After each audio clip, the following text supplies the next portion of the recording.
Hey all, Hibber here. So it finally happened. I actually got the local couch co-op 2-player to work in Diablo 4 beta, and I've been really looking forward to this. This is the best part of the game, really, and I can tell you that the issues and the kind of stupid design decisions that was in Diablo 3 when it came to, you know, playing with your friends, you know, local 2 players just sitting on a couch, you know, playing the game together. Those problems have been fixed in Diablo 4, and that's fantastic because the problems with split screen or, you know, couch co-op that was in Diablo 3, that was what was holding me back for actually playing that game for many years. I only played it for a few weeks, but Diablo 4, the troubles have been fixed, and I'll go through the details here.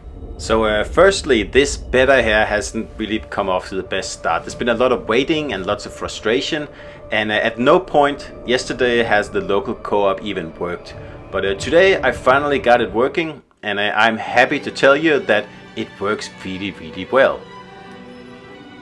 I think the troubles we've been having so far has to do with the very long queue times, because it seems that once you press start, which is all you have to do to add the other player into the game, that player actually has to wait in the queue as well, which could, you know, take a while. So that's why it seems like the game isn't really responding.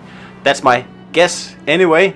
So here I press start on, you know, gamepad number 2, and I can instantly just pick up a character, and that character joins the game. This is exactly how it should work, right? And I'm happy to say that it actually does work really well now. And I don't know if it continues to work in the beta, but at least now I can actually tell you how it plays. So first of all, bringing the map up seems to, you know, obscure both players, but that's okay. I can live with that. That's not a big problem. The most important thing is that you are now able to go through both of your inventories at the same time, and you can do it while the other guy is in an inventory, or, you know, the other guy or player is, you know, fighting. It doesn't matter. In Diablo 3, only one player was able to access the inventory at the time, which obviously was terrible design choice because you spend so much time in your inventory in this game here. So I'm happy to say that Diablo 4 has finally rectified this grievous error that really made Diablo 3 a real chore to play for me, because these games here, I like to play them with friends or, you know, family on the couch, where you can, you know, interact together and you're gonna have more fun. And Diablo 3 just didn't do that for me because it was just so annoying that only one person could access the inventory at a time. So you can see here, if you're moving around and no one else is controlling the other player, that doesn't restrict you. That player will just continue to teleport with you. So that's also really nice if someone's on a bathroom break or something and you can just continue playing. So with 2 players in Diablo 4 and 2 players sitting on the couch together, the game just instantly gets 10 times more interesting to play and so much more fun. You can see that once you dispatch of enemies, there's actually instanced loot, but you can seem to pick up the other player's loot. I'm not sure how it works, or maybe it just goes directly to the other player's inventory and you don't actually have to pick it up yourself. So combat is fluid and, you know, it just works. It's classic Diablo, although it is a little bit simplistic compared to some of the other RPGs that's been coming out in the last few years.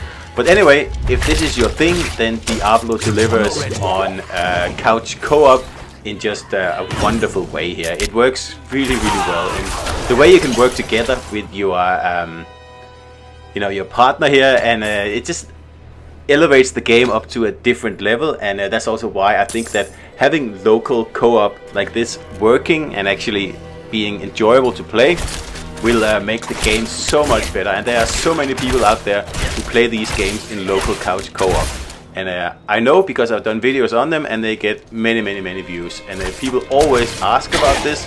So that's also why I'm doing this video here, so they can see how does it actually work.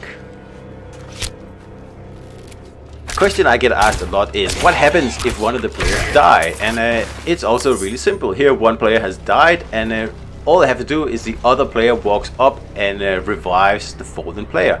Like a fairly standard mechanic here, nothing special about it, but it works really well. And again, it just adds an extra layer of fun to this already very impressive game here. So I'm very happy to tell you that The co-op has been implemented right this time. This is no Diablo 3. This is much better. You can actually access both inventories at the same time, and you're not really limited by the design choices in the game, and that's fantastic, and I can't wait for the game to come out in June. Alright guys, that was my video on the couch co-op or local co-op capability of Diablo 4, and as you can see, it's looking really solid, and that's just so great, because Diablo 3 was awful when it came to, you know, 2-player local co-op, because you could only have one player accessing their inventory at the time. I don't know who came up with that, but that was a stupid decision, and it's 10 years ago, and Diablo 4 is here, and it has fixed it. So hopefully we are in for a great game in June. So hope you enjoyed this video, guys, and I'll see you out there. And don't forget to subscribe, right? There will be plenty of Diablo 4 content coming.